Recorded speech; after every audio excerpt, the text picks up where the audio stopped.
When I was first diagnosed with neurofibromatosis when I was 9 years old, you couldn't really tell that there was anything wrong with me unless you looked really close. It wasn't really obvious there was something wrong with me. And so when I was first diagnosed, the extended family told my parents, don't tell anyone she has neurofibromatosis because, you know, the Tamil community will react negatively and it'll be a disaster. Like, they sort of totally catastrophized it. And, you know, said all these horrible things would happen. So my parents were very young at the time and they sort of followed the advice of the extended family and you know, they said, don't tell anyone you have neurofibromatosis. So for about almost 30 years, I didn't tell anyone I had neurofibromatosis. And because of that, it actually built a lot of shame in me around it. And it was, well, almost 3 years ago now. So back in 2019, I had to shave my hair off to have surgery to remove tumours from my head or my scalp and things. And I thought to myself, in the past when I've had to have operations, I've hidden away, and I thought, why am I hiding? I didn't do anything wrong to get this illness. I was born with it. You know, I didn't do something reckless and end up with this disease. Like, not that, you know, doing something reckless meant that I deserved it, but I was born with it and I did nothing wrong.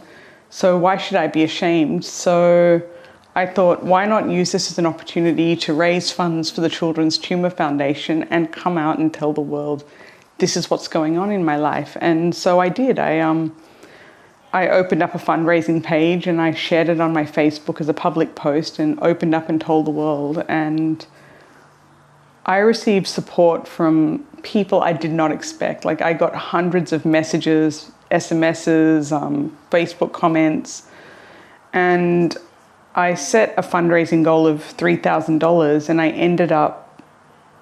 ended up being met within 48 hours. So I upped the goal and it kept going and I ended up raising $16,000.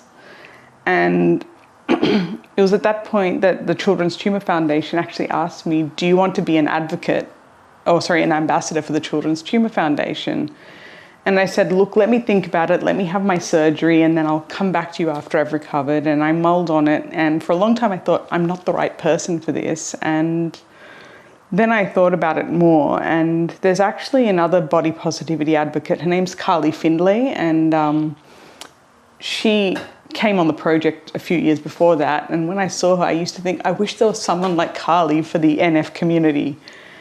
And she popped into my head when I was thinking about it, and I thought, I can be that person for the NF community. And so I said yes, and that started my journey as an ambassador. And so now my ultimate goal is to make sure it doesn't take somebody else 30 years to, you know, break out of that feeling of shame and if they're ready, to openly say to the world, hey, I have NF and this is what's going on with me.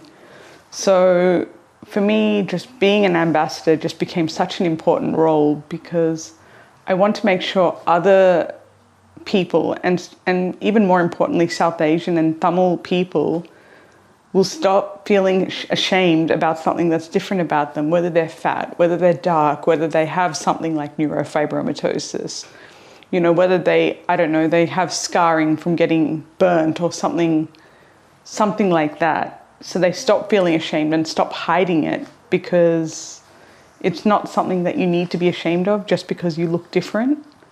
And I want to change the attitudes of the South Asian community, that just because someone's different doesn't mean you have to see them as a lesser person.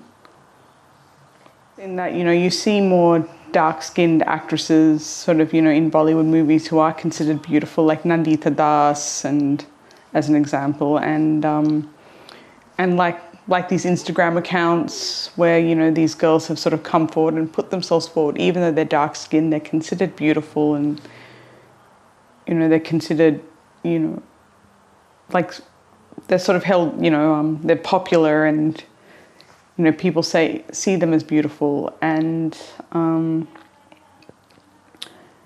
so I think in that sense, like for the younger generations, I think as they grow older, like the old attitudes will start to shift away.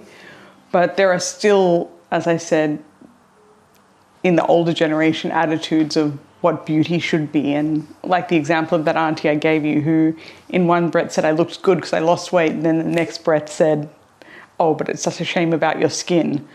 So I think that it's changing with the younger generations, but not so much with the older generations. And I think that's just a case of, they've just grown up with that and it's so deeply ingrained in them, it'll be very hard for them to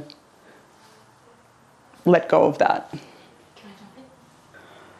My advice would be to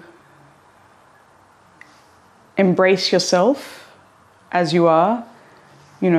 Whatever you look like, just see yourself as beautiful, see yourself as worthy of love, see yourself worthy of all the wonderful things life has to offer, and don't feel that just because you don't fit that Aishwarya Rai mold, it doesn't mean that you're not worthy of all the stuff that you desire in your life. And just go for anything you want in your life, and don't let your physical appearance hold you back.